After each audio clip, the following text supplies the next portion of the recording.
এখন ভিডিওতে যেগুলি দেখছেন এগুলো হচ্ছে রেইন লিলির বাল্ব। দেশি হাইব্রিড অনেক ধরনের রেইন লিলি আছে, আমার এগুলো হচ্ছে হাইব্রিড, ইয়েলো এবং হোয়াইট রঙের।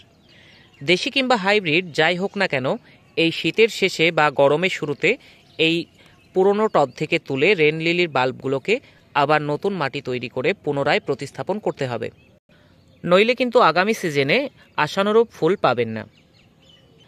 আমি এই বাল্বগুলোকে পুরনো টব থেকে তুলে হেলদি বাল্বগুলো বেছে নিয়েছি এবং নিচের দিকের শেকড়ও খানিকটা প্রুনিং করে দিয়েছি।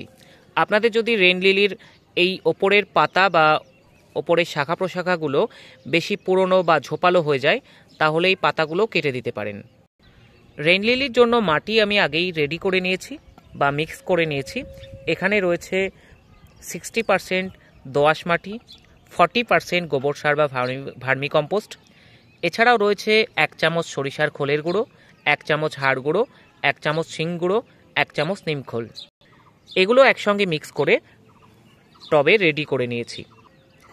এরপর নির্দিষ্ট দূরত্বে বাল্বগুলো একে একে প্রতিস্থাপন করে দিতে হবে। একেবারে ঘিঞ্চি করে বসাবেন না, একটি বাল্ব থেকে অপর বাল্বের যেন একটা নির্দিষ্ট দূরত্ব থাকে। তাছাড়া একটা সময় পর দেখবেন এগুলোতেই টব ভরে যায়।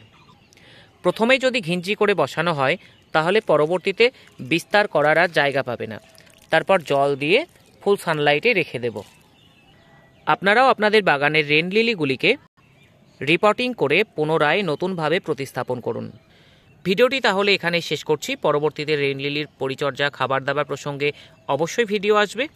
এই পেজের ভিডিওগুলি ভালো লাগলে লাইক ও কমেন্ট করে আপনাদের প্রতিক্রিয়া অবশ্যই জানাবেন।